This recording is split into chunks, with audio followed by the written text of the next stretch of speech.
Welcome back to the channel. Lost namte moto ADV channel ka lo lom lut le vek ka cheu. Chuan hei voin chu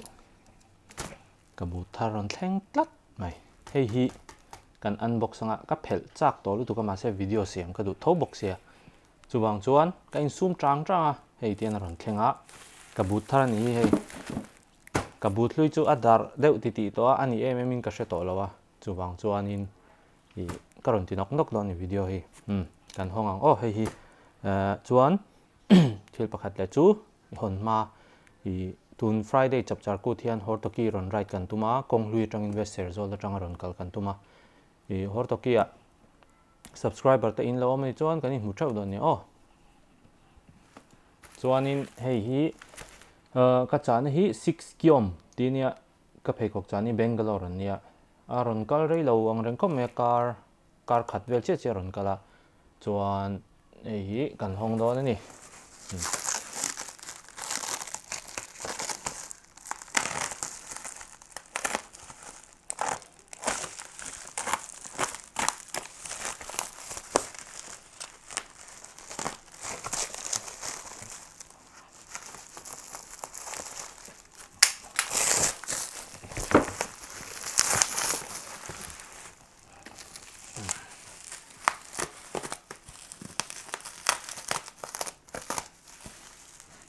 thu tung de uta thing mấy thầy background hi cái này chào rào về xe cái tí đậu mọc bắp thì mặn mỏ to kinh trên nó mà art tệ lâu xàm á xàm linh cấp mày chuan cái bút hi mình chú Falco nha company mình chú Falco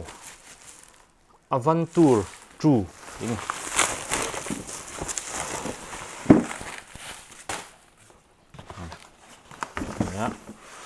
Falco company ni ta mình cho hay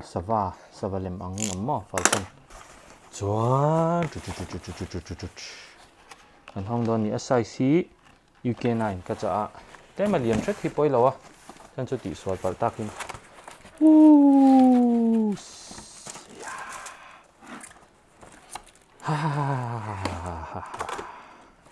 ha lok na thalok chuan aboma hian hi bút nha bộ kia dốc má còn không rồi hi en call đàn tị vel mo anh mo tìm tị phải đàn tị vel được mấy á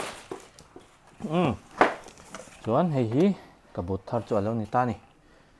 Falco Avantur True ania D3O ta hen in zia ka ama hi waterproof vek ani adventure boot ania hei asol te poi kan hmu chuan helai hi an han ti khong deuh bika tian entinan ding chunga kan right du te khan helai hin support atam bik ani chumo helai area hian han din don te pok khan helai khong deuh bik ani chu chuan hei hi ka du chan ania boot ka lein hemi a hin chan ti me a hei hi a om lo chuan boot kan bun hian hetia kan han ti hian helai a puar vak zel ni chu ka boot lui te pawh so puar na sal du kha ka du to lo helai a support kha ka du ni chu chuan ama hi waterproof ani hal boka hei hi full grain leather an tia sa pho chuan leather thachi mo ani veka ama hi adum che lo hi a uk deu ni chu ta hianin waterproof kan ilang chuan hei waterproof a sang khop me he lai thleng hi a waterproof ani chu hei helai ngal khup ron thleng trap mo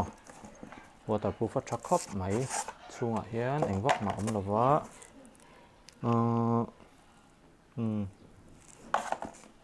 hi ani deuh mai a ta hian buckle pahnih oma ta hian a grip po a thadon a hnuai hi hei mo po reflector hi a om lem lo ni mo reflective hi chuan helai an logo mu lem mo boka lam kan en anga Falco Avantur True nuam khop mai but thar han nei chu but hi kangai poi mo ke right vela hian a chan chu ke a hianin kan chena sa em adventure riding a hi chuan ni le lenga han right page chuan boot bun nuam hi ngaya I adventure boot ho hi bun nuam ani chu hei a name tha motocross boot ang hi ni vela motocross boot ho chu a khong na sa a khonga I support tam em chan chu ti bor te ni wangin I hei an han jump pop ta an han tlua khatianga te khan heng lai kebil le khatiang ti te omlo nan khanin a khong thabi ka chuan adventure boot hi chu khatiang ang mix kha ni ta ni tlan chak du pon motocross apo man thei thawa amai ro chu abun hi achung chen hi nuam thung ta a chen hi nuam em achung hi name tha ni leng abun pon han hiking du emo thut po khanin khatiang atang khan a tha em ni hei hi hor toki te na lan te kan dai pui don ni chuan thil pakhat le chu karon report du chu englawa khan northeast on wheels tia khanin kan register we a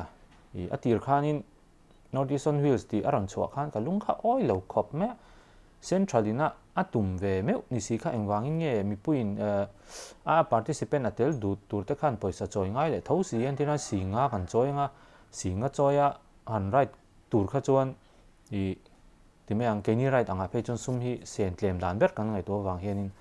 ana kha ka ti deuh leka a thil ken tel tur kha chu tha tho ma se bike ken angai lowa chuan le in thlen man petrol man engma ngai lowa sing le khan cover tho ta a tha tho ni chu ma se keni ang north east mi enge sum le pai lama tong cham deuh lek tan chuan kha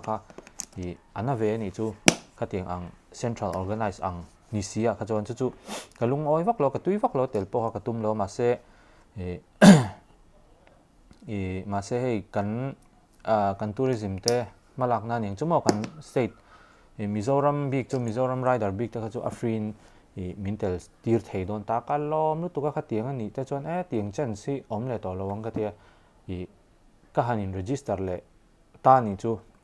ka in thiam lo thowa ka soi sel kha mai ro chu ka soi sel kha chu a om ve tho ni le lama chuan ke niang right thang view tan kha chuan mo chu north east right om dona ka hai ziak lu tama se ka tel don nge yem ti kha chiang chuang lawa tawang chho te po ani vek don he ta runa chal te magalaya te khang jong north east ka kha a san route ka om dona kha ta khan kan du kan thlang thei chuang lawa chu ta chuan right tur khanin kan register ve ni chu karon soitel du zuai april ni kuwa vela chua tur hinia go ti thleng kha chu mani in tu mangai dona abak zong chu kan sarkarin atum don ani chu mo tung rai chu chuan chu tianga te chuan kan bun mai thei ni ka but thar chu kalom khop mai pathian ne na lom thu ka se he tiang but lei thei tura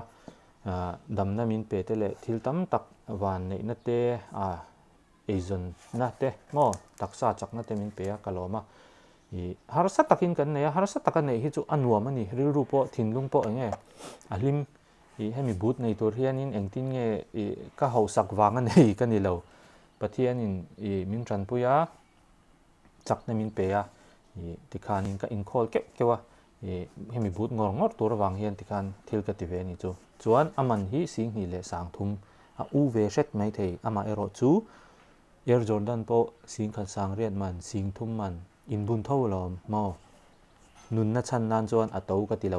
reng ka ke kha tliak mok ta se hei hian sing ni vel ka se na min chan kha ka tan chuan hi chu a lu ka ti zok ke tliak mok ai chuan in riding gear tha ka in invest kha a tha kan tuina ni chuan riding gear tha in invest ro to ti du su to in ti ma thei lu tuk chu karon soi du te luam ani los nam te channel la bye le potule thank you for watching don't forget to like and subscribe me ngero bye bye